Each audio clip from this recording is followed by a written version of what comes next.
Orang yang tidak mengenal kita bisa mengerti tentang kita dengan mendengar reputasi kita. Kita nggak perlu khawatir kalau kita dijelek-jelekin orang. Kita nggak perlu khawatir kalau orang gosip tentang kita. Orang melemparkan tuduhan macam-macam sama kita. Yang kita perlu perhatikan adalah bahwa kita harus mempertahankan reputasi yang baik. Karena dengan sendirinya, orang-orang yang mendengar tentang berita-berita yang buruk itu akan tahu bahwa itu hanya dimunculkan karena orang-orang mungkin iri hati sama kita, karena mungkin orang-orang ingin menjatuhkan kita. Jangan buang waktu untuk berespon negatif terhadap omongan orang yang gak baik tentang kita. Tapi fokuslah untuk bangun hidupmu dengan baik. Karena nama baik, reputasi yang baik akan menjadi nilai kepercayaan publik terhadap kita. Warisan yang kita bisa tinggalkan buat anak cucu kita gak cuma harta, tapi nama baik. Reputasi yang baik merupakan warisan yang tidak akan pernah habis. Apa yang kita bangun dalam hidup kita belum terbukti benar sampai kita ketemu dengan Bapa di sorga. Kita ingin diberkati, tapi apakah hidup kita jadi berkat? Orang yang kaya di bumi belum tentu kaya di mata Allah. Seringkali kita memakai ukuran kesuksesan itu dari kekayaan, jabatan, seberapa banyak harta yang kita punya. Kita cuma bisa terbukti benar ketika kita ketemu Tuhan suatu hari nanti. Tapi kalau kita mau tahu bagaimana Tuhan menilai kita, adalah bagaimana kita mengaplikasikan iman dalam kehidupan kita sehari-hari. Reputasi adalah buah hidup kita, tuaian dari taburan kita. Karakter seseorang itu lebih penting daripada penampilan dan kekayaannya. Kalau kita pengen dipercaya sama orang, kita nggak boleh sombong, kita harus jujur, kita harus pegang perkataan kita. Kita akan dipercaya orang lewat karya-karya kita yang nyata, nggak asal ngomong aja. Kita harus belajar jadi orang yang memegang perkataan. Kita harus bisa dipercaya sebagai orang percaya. Banyak kali orang Kristen nggak dipercaya, karena orang nggak peduli sama agama kita. Orang mau lihat hidup kita.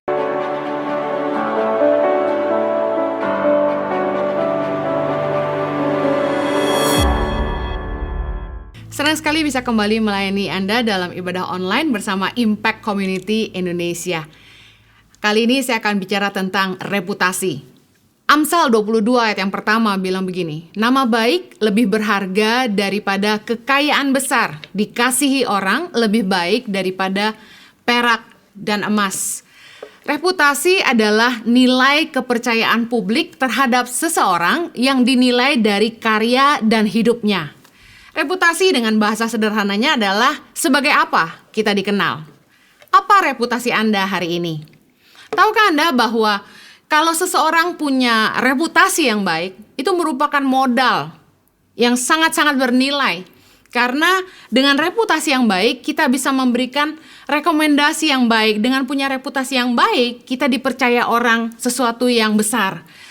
Orang yang tidak mengenal kita bisa mengerti tentang kita dengan mendengar reputasi kita. Pernah nggak terima WhatsApp dari teman-teman yang isinya meminta uang dari kita, meminta bantuan? Satu kali teman saya minta tolong sama saya supaya diinfokan di Instagram bahwa WhatsApp suaminya dihack orang. Saya percaya begini. Orang mau pakai nomor WhatsApp kita, Facebook kita, untuk minta-minta uang ke semua orang yang ada di Facebook kita, ataupun menyebarkan WhatsApp ke setiap orang yang kita punya kontaknya, kita nggak perlu khawatir kalau kita punya reputasi yang baik. Karena orang-orang akan otomatis tahu bahwa, wah, ada yang nge-hack handphone Henny nih. Karena nggak mungkin Henny minta duit. Karena dalam hidup saya, teman-teman saya tahu bahwa saya nggak pernah minta-minta uang. Teman-teman saya tahu bahwa saya nggak pernah bahkan jalan sambil keliling bawa proposal. Teman-teman saya tahu bahwa saya nggak mungkin minta-minta sama mereka dan saya tidak pernah berhutang. Jadi saya yakin kalaupun satu hari ada orang nge-hack handphone saya, nggak akan ada yang percaya bahwa saya minta-minta uang. Dan setiap kali orang minta rekening Yayasan Tangan Pengharapan, saya tidak memberikan rekening saya pribadi, saya selalu memberikan rekening Yayasan Tangan Pengharapan. Nah, biasanya orang yang suka nge-hack WhatsApp orang lain selalu mencantumkan nomor rekening pribadi. Kita nggak perlu khawatir kalau kita dijelek-jelekin orang. Kita nggak perlu khawatir kalau orang gosip tentang kita. Orang melemparkan tuduhan macam-macam sama kita. Yang kita perlu perhatikan adalah bahwa kita harus mempertahankan reputasi yang baik. Karena dengan sendirinya, orang-orang yang mendengar tentang berita-berita yang buruk itu akan tahu bahwa itu hanya dimunculkan karena orang-orang mungkin iri hati sama kita, karena mungkin orang-orang ingin menjatuhkan kita. Jangan buang waktu untuk berespon negatif terhadap omongan orang yang gak baik tentang kita. Tapi fokuslah untuk bangun hidupmu dengan baik. Karena nama baik, reputasi yang baik, akan menjadi nilai kepercayaan publik terhadap kita. Kalau kita suka berhutang dan kita suka minta-minta duit sama orang, pasti orang akan percaya berita-berita yang mereka terima waktu handphone kita dihack seorang. Atau mungkin ada yang pura-pura bilang handphonenya dihack, padahal dia yang broadcast untuk minta uang. Tahukah Anda bahwa nama baik adalah warisan yang tidak pernah habis? Amsal 20 ayat yang ke-7 bilang gini, orang benar yang bersih kelakuannya, berbahagialah keturunannya. Banyak orang yang berdagang hanya untuk memperoleh keuntungan satu kali. Mereka lupa bahwa nama baik dan nilai kepercayaan adalah yang mempertahankan hubungan jangka panjang dan akhirnya menjadi sebuah keuntungan yang berkelanjutan. Orang beli lagi sama kita karena hubungan yang baik dan nilai kepercayaan. Tapi satu kali kita menipu orang gak akan balik lagi sama kita. Nah, banyak kali orang ingin menuai keuntungan satu kali, mereka sampai rela menipu orang, dan akhirnya mereka kehilangan pelanggan. Dengar baik, orang benar yang bersih kelakuannya, berbahagialah keturunannya. Warisan yang kita bisa tinggalkan buat anak cucu kita, gak cuma harta, tapi nama baik. Reputasi yang baik merupakan warisan yang tidak akan pernah habis. Saya kasih contoh. Hari ini banyak perusahaan-perusahaan besar yang tetap eksis, meskipun di masa sulit. McDonald, KFC, Pizza Hut, Domino's Pizza, dan lain sebagainya. Perusahaan-perusahaan yang sebenarnya sudah dibangun puluhan tahun lalu. Tapi kenapa masih eksis hari ini? Karena nama baik. Saya pernah cerita bagaimana McDonald di Kelapa Gading ditutup hanya karena McDonald Amerika menilai restoran itu kurang bersih. Dan sekarang dibuka di tempat yang berbeda dan ramai pengunjung. Banyak orang yang tidak memperhatikan nilai kepercayaan, tidak memperhatikan reputasi, mengabaikan kepercayaan publik tentang sebuah nilai yang dipertahankan dan membuat orang terus mempercayai kita. Bagaimana kita membangun nama baik? Saya cuma mau share 2 hal. Doa atau iman dan hidup kita harus selaras. Yang kedua, tindakan kita bicara lebih keras. Saya mau bicara tentang iman dan hidup kita harus selaras. Yakobus 2 ayat 17 bilang begini, demikian juga halnya dengan iman. Jika iman itu tidak disertai perbuatan, maka iman itu pada hakikatnya adalah mati. Saya sering bilang bahwa apa yang menggagalkan doa kita adalah tindakan kita setelah berdoa. Seringkali kita berdoa minta Tuhan menolong kita. Kita minta Tuhan buka jalan. Tapi apakah kita menghidupi kebenaran firman Tuhan? Kita minta Tuhan berkati kita. Tapi apakah usaha kita jadi berkat? Kita minta Tuhan promosi kita. Tapi apakah kita berprestasi dalam karir kita? Seringkali doa kita dan kehidupan kita nggak selaras. Yesaya 59 ayat 1 bilang gini, sesungguhnya tangan Tuhan tidak kurang panjang untuk menyelamatkan dan pendengarannya tidak kurang tajam untuk mendengar. Tetapi yang merupakan pemisah antara kamu dan Allahmu ialah segala kejahatanmu dan yang membuat dia menyembunyikan diri terhadap kamu sehingga ia tidak mendengar ialah segala dosamu. Saya nggak percaya bahwa uang, kekayaan, kesuksesan merupakan ukuran penyertaan Tuhan dalam hidup seseorang. Apa yang kita bangun dalam hidup kita belum terbukti benar sampai kita ketemu dengan Bapa di sorga.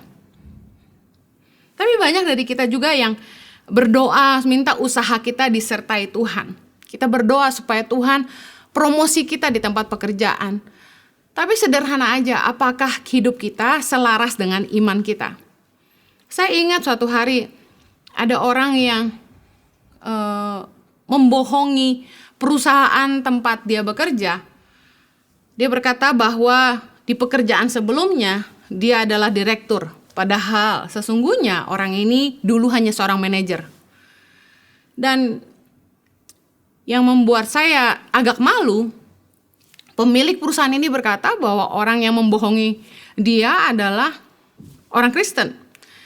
Yang kemudian tentu saja menjadi olok-olok. Dan kemudian orang ini dipecat dan semua fasilitas yang diberikan ditarik kembali. Kita ingin diberkati. Tapi apakah hidup kita jadi berkat? Mazmur 15 ayat 1-5. Mari kita lihat bagaimana hubungan firman Tuhan antara iman dan kehidupan. Ayat 1 berkata begini, Mazmur Daud. Tuhan, siapa yang boleh menumpang dalam kemahmu? Siapa yang boleh diam di gunungmu yang kudus? Yaitu dia yang berlaku tidak bercela, yang melakukan apa yang adil, dan yang mengatakan kebenaran dengan segenap hatinya, yang tidak menyebarkan fitnah dengan lidahnya, yang tidak berbuat jahat terhadap temannya, dan yang tidak menimpakan celah kepada tetangganya. Ayat yang keempat, yang memandang hina orang yang tersingkir, tetapi memuliakan orang yang takut akan Tuhan, yang berpegang pada sumpah walaupun rugi. Ayat yang kelima, yang tidak meminjamkan uangnya dengan makan riba, dan tidak menerima suap melawan orang yang tak bersalah. Siapa yang berlaku demikian tidak akan goyah selama-lamanya. Saya percaya gini, orang yang kaya di bumi belum tentu kaya di mata Allah. Seringkali kita memakai ukuran kesuksesan itu dari kekayaan, jabatan, seberapa banyak harta yang kita punya. Kita cuma bisa terbukti benar ketika kita ketemu Tuhan suatu hari nanti. Tapi kalau kita mau tahu bagaimana Tuhan menilai kita, adalah bagaimana kita mengaplikasikan iman dalam kehidupan kita sehari-hari. Saya percaya bahwa apapun yang kita percaya dalam hidup kita harusnya dapat dilihat dari kehidupan kita. Bukan hanya sekedar apa yang kita katakan, tapi bagaimana kita menghidupinya. Di poin kedua, saya mau bahas tentang bagaimana kita membangun reputasi yang baik. Tindakan kita bicara lebih keras. Be the man of your words. Jadilah orang yang menghidupi apa yang kamu katakan. Reputasi adalah buah hidup kita, tuaian dari taburan kita. Kita akan dibilang mata keranjang kalau kita suka ganti-ganti pasangan. Kita akan dibilang si pelit kalau kita terlalu ngirit. Kita akan dibilang si sombong kalau kita selalu ngomong hal-hal yang tinggi dan membangga-banggakan diri sendiri. Reputasi adalah buah atau hasil dari kehidupan kita sendiri. 2 Korintus 2 ayat 14 bilang begini, tetapi syukur bagi Allah yang dalam Kristus selalu membawa kami di jalan kemenangannya. Dengan perantaraan kami, ia menyebarkan keharuman pengenalan akan dia di mana-mana. Satu hal yang saya percaya dari kekristenan adalah kekristenan itu bukan agama, tapi bicara soal gaya hidup kita.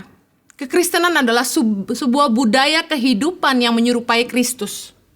Arti Kristen diambil dari bahasa aslinya Christos yang artinya the image of Christ.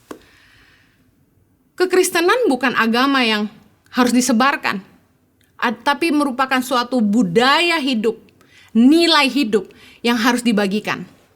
Bahwa dengan melihat hidup kita saja, orang bisa mengenal kita adalah orang-orang percaya. Dikatakan dengan perantaraan kami, ia menyebarkan keharuman pengenalan akan dia di mana-mana. Saya pernah memberikan ilustrasi dari ayat ini. Produk pemutih wajah tidak akan laku kalau tidak bisa membuktikan khasiatnya. Kita nggak mungkin jualan obat diet kalau kita sendiri nggak langsing. Kalau hari ini dengan bobot tubuh seperti ini, lalu suatu hari nanti saya ciut 20 kilo, Saya jamin orang akan tanya, minum apa sih? Seringkali kita bangga-banggain obatnya, tapi kita nggak bisa buktiin khasiatnya. Banyak kali kita pengen orang ikut agama kita, tapi kita nggak bisa buktiin gaya hidupnya. Tahukah Anda bahwa tindakan kita bicara lebih keras? Saya ngomong sama koordinator saya di sekolah berasrama, bahwa satu tindakan bicara lebih banyak daripada 1000 perkataan. Saya percaya bahwa karakter seseorang itu lebih penting daripada penampilan dan kekayaannya. Ada yang pernah berkata, charisma will bring you to the top, but character will maintain you on the top. Amsal 28 ayat 6 berkata begini, lebih baik orang miskin yang bersih kelakuannya daripada orang yang berliku-liku jalannya sekalipun ia kaya. Kepercayaan itu dibangun dari 3K. Yang pertama karakter, yang kedua karya, yang ketiga komitmen atau konsistensi. Kalau kita pengen dipercaya sama orang, kita nggak boleh sombong, kita harus jujur, kita harus pegang perkataan kita. Kita akan dipercaya orang lewat karya-karya kita yang nyata, nggak asal ngomong aja. Dan yang ketiga, orang akan percaya sama kita kalau kita tuh punya komitmen, punya konsistensi. Satu hari saya beli buah dari seorang pedagang buah. Pada awalnya yang dikirim adalah buah-buah yang bagus sekali. Tapi kemudian satu hari buah yang sampai itu kurang baik. Pesanannya sama, tapi yang diantar kurang baik. Tapi luar biasanya dari pedagang buah ini, dia bilang gini sama saya, Bu Heni, saya minta maaf kalau buahnya tidak sebaik sebelumnya. Saya akan antarkan gantinya sebagai bonus karena barang itu kurang baik. Sebenarnya saya tahu kalau dia lakukan itu, dia akan rugi. Karena untung dari penjualan barang sebelumnya harus dia pakai buat mengganti barang yang baru untuk saya. Banyak orang Kristen gak ngerti bahwa mungkin kamu harus rugi untuk bisa dipercaya orang. Seringkali orang gak mau rugi. Tapi firman Tuhan berkata tadi, orang yang berpegang pada sumpah walaupun rugi, itu yang boleh datang kepada Tuhan. Kita harus belajar jadi orang yang memegang perkataan. Kita harus bisa dipercaya sebagai orang percaya. Banyak kali orang Kristen gak dipercaya. Why? Karena orang gak peduli sama agama kita. Orang mau lihat hidup kita. Reputasi dan pelayanan harus sejalan. 1 Timotius 3 ayat 8 bilang begini. Demikian juga diaken-diaken haruslah orang terhormat. Jangan bercabang lidah. Jangan penggemar anggur. Jangan serakah. Lagi-lagi tentang reputasi. Ayat ke-11, 1 Timotius 3 ayat 11 berkata begini. Demikian pula istri-istri hendaklah orang terhormat. Jangan pemfitnah, hendaklah dapat menahan diri dan dapat dipercayai dalam segala hal. Lagi-lagi tentang reputasi. Reputasi kita dan pelayanan kita harus sejalan, kalau enggak Tuhan enggak dipermuliakan. Yang terakhir, bagaimana kita mengurus keluarga kita akan mempengaruhi reputasi kita. 1 Timotius 3 ayat yang ke-12. Diaken haruslah suami dari satu istri dan mengurus anak-anaknya dan keluarganya dengan baik. Ayat 13. Karena mereka yang melayani dengan baik memperoleh kedudukan yang baik sehingga dalam iman kepada Kristus Yesus mereka dapat bersaksi dengan leluasa. Dikatakan mereka dapat bersaksi dengan leluasa. Kenapa? Karena hidup mereka nggak jadi batu sandungan. Menarik sekali dikatakan diaken haruslah suami dari satu istri. Mengurus anak-anaknya dan keluarganya dengan baik.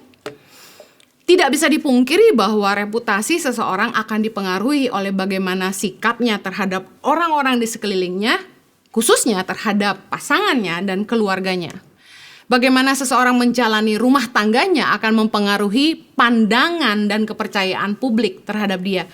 Saya ingat di waktu yang lalu ada seseorang yang begitu terkenal, lalu tiba-tiba satu hari dia kawin lagi, nikah lagi. dengan istri yang kedua, dan saat itu saya ingat betul reputasinya langsung rusak dan publik langsung tidak suka. Membuktikan bahwa bagaimana kita menjalani rumah tangga kita, bagaimana kita bersikap terhadap pasangan dan keluarga kita akan disorot oleh publik. Saya pernah bilang sama staf saya, heran banget dulu waktu saya posting tentang firman Tuhan gak banyak yang like.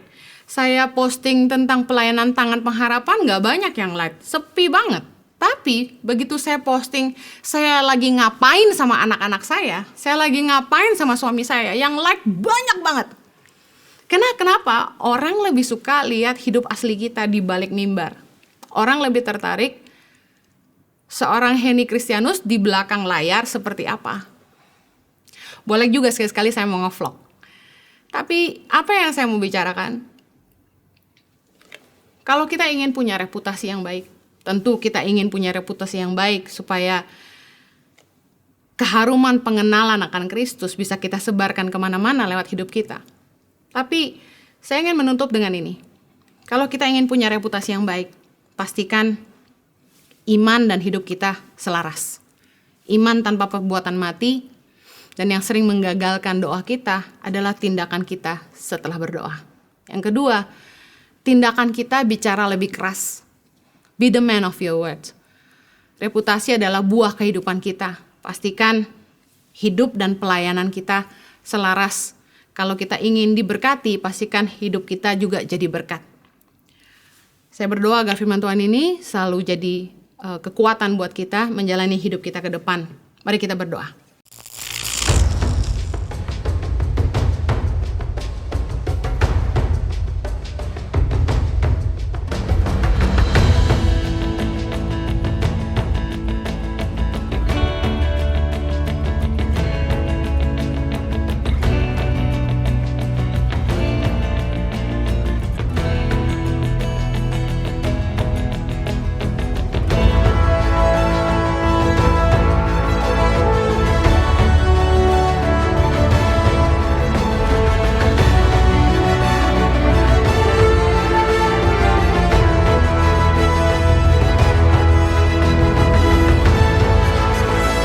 Suka duka, perjuangan guru tangan pengharapan dalam membangun pendidikan di pedalaman Indonesia.